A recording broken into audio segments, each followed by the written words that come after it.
Hello दोस्तों, मैं आपके सामने एक कहानी लेकर आया हूँ जिसका शीर्षक है बीरबल की खिचड़ी। रात्रि भोज के उपरांत बादशाह अकबर बीरबल को साथ लेकर यमुना तट पर टहल रहे थे। उनके साथ सुरक्षा हेतु कुछ सैनिक भी थे। वो जनवरी का महीना था और दिल्ली में शीतलहर बह रही थी। कड़ाके की ठंड में यमुना नदी का जल बर्फ के समान ठंडा हो चुका था। अकबर को जाने क्या सूझी कि उन्होंने अपनी उंगली यमुना के जल में डाल दी। ठंडक का एहसास होते ही उन्होंने फौरन अपनी उंगली जल से बाहर निकाली और बोले, बीरबल, इस मौसम में यमुना का पानी बर्फ के समान हो जाता है। इसमें एक उंगली डालना मुश्किल है। यदि किसी को इस पानी में थोड़ी देर भी रहना पड़ जाए तो वो जीवित नहीं बचेगा। क्यों, क्या कहते हो? बीरबल की सोच अकबर के विपरीत थी। वह बोला, मैं आपकी बात से सहमत नहीं हूँ हुजूर। इच्छा शक्ति हो तो मनुष्य कुछ भी कर गुजरता है। यमुना के पानी में कुछ देर खड़ा रहना तो बहुत ही छोटी बात है। हम तुमसे इत्तेफाक नहीं रखते बीरबल।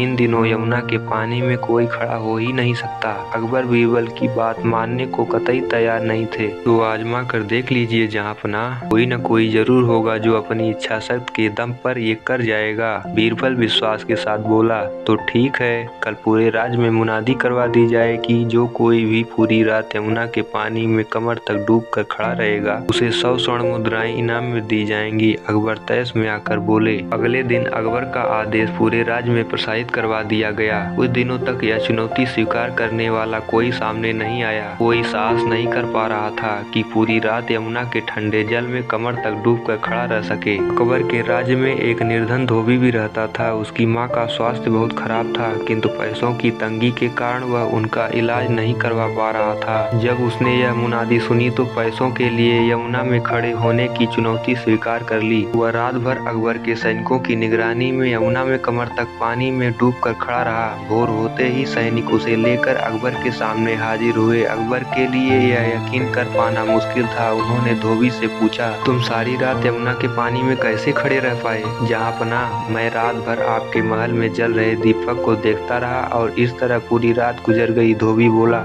ये सुनकर अकबर का पारा चढ़ गया और वे बिगड़ते हुए बोले, ओह, तो तुम सारी रात महल के दीपक से गर्मी लेते रहे। ये तो तुमने बेईमानी की है। तुम इनाम के नहीं बल्कि सजा के हकदार। सैनिकों, इसे बंदी बना लो। निर्धन धोबी को कारागार में डाल दिया गया। जब ये बात बीरबल को पता चली तो वो बड़ा दुखी हुआ। उस दिन वह दरबार नहीं गया। दरबार से बीरबल को नदारद पाकर अकबर ने एक सैनिक को उसे बुलवाने उसके घर भेजा। सैनिक ने वापस आकर अकबर को बताया कि बीरबल ने भोजन नहीं किया है, वह खिचड़ी बना रहा है। खाकर वह दरबार में हाजिर हो जाएगा। समय गुजरता गया। सुबह से दोपहर और दोपहर से शाम हो गई, लेकिन बीरबल दरबार में हाजिर नहीं हुआ। बीरबल कभी ऐसा नहीं करता था। बीरबल की ये हरकत अकबर की समझ के बाहर थी। समय गुजरता गया। सुबह से दोपहर और दोपहर से शाम हो गई, लेकिन बीरबल दरबार में हाजिर नहीं हुआ।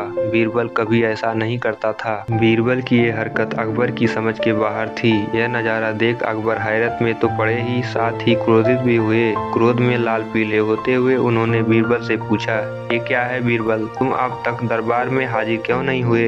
मैंने खबर भिजवाई थी जहाँपनाह कि मैं खिचड़ी बना रहा हूँ, खाकर दरबार में हाजिर हो जाऊंगा। देखिए, सामने पेड़ पर लटके घड़े में खिचड़ी पक रही है। पेड़ पर लटके घड़े की ओर इशारा कर बीरबल ने उत्तर दिया, ऐसे कोई खिचड़ी बनाता है पेड़ के नीचे जल रही आग से? ऊपर लटके घड़े की खिचड़ी कैसे पकेगी? अकबर चिल्लाए। जब यमुना में खड़े धोबी को इतने दूर स्थित महल में जल रहे दीपक से गर्मी मिल सकती है तो इस तरह भी खिचड़ी पक सकती है हुजूर। यहाँ तो आग उस दीपक की तुलना में निकट ही है, बीरबल झट से बोला। बीरबल की बात सुनकर अकबर का गुस्सा शांत हो गया। वे समझ गए कि बीरबल ने ये स्वांग उन्हें धोबी के साथ हुए अन्याय की बात समझाने के लिए किया है। उन्हें अपने किए पर पछतावा हुआ। सैनिकों से कहकर उन्होंने धोबी को कारागार से बाहर निकलवाया और उसे इनाम की 100 स्वर्ण मुद्राएं दी। इस तरह बीरबल ने अपनी अक्लमंदी से एक निर्धन धोबी के साथ अन्याय नहीं होने दिया। तो दोस्तों, ये कहानी आपको कैसी लगी कमेंट में जरूर बताएं। हमारे चैनल को लाइक शेयर सब्सक्राइब करना ना भूलें।